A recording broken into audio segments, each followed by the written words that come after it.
I'm just making this video to let you know, dude, if you're a small man in maximum security prison, you have to fight very, very dirty, dude. There's no other way around it. And here's why, guys.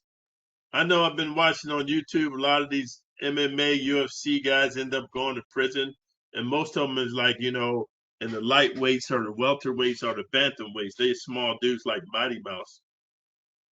And nothing against Mighty Mouse. He's a world champion, blah, blah, blah, this, that, and the other thing, man.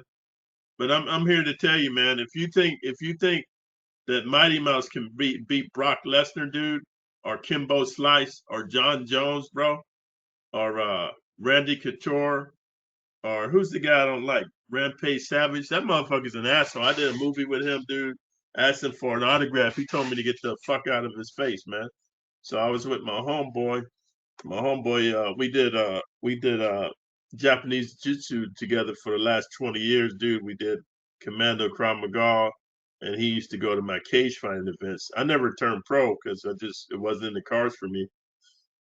But he's like, man, you should whoop dude's bitch ass. Fuck him. Because let me tell you something, guys, and I know I'm gonna get a lot of hate in the comments, but I want to share something with you, man.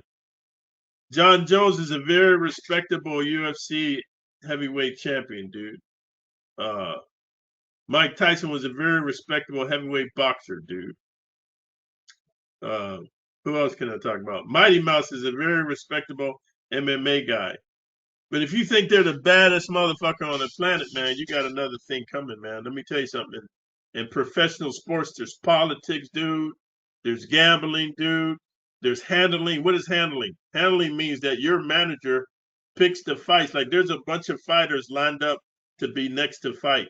Your manager looks at their history, looks at their track record, looks at their fighting style. And they have picked the fighters for you to fight so you can ascend to be the world champion or the top champion.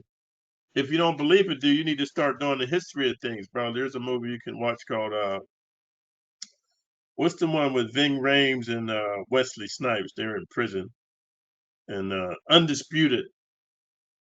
Hey man, there's many different situations where the dude that's the heavyweight champion of the world, he's the one that the organization or his trainers or his managers, handlers have picked the right fights to make him number one in those sanctioned fights. But if you think he's the baddest motherfucker on the planet, dude, you are disillusioned and you need to read some more books and you need to travel more.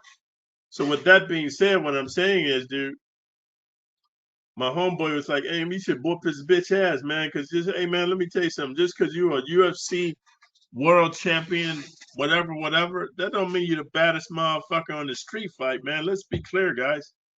There's a difference between fighting with rules, street fighting, and fighting in prison, dude. Life or death situation. And here's what life or death is. In prison, if you're a small man, dude, and you're in there with big, swole, ginormous motherfucking Cro-Magnon Neanderthal type of sodomites, dude,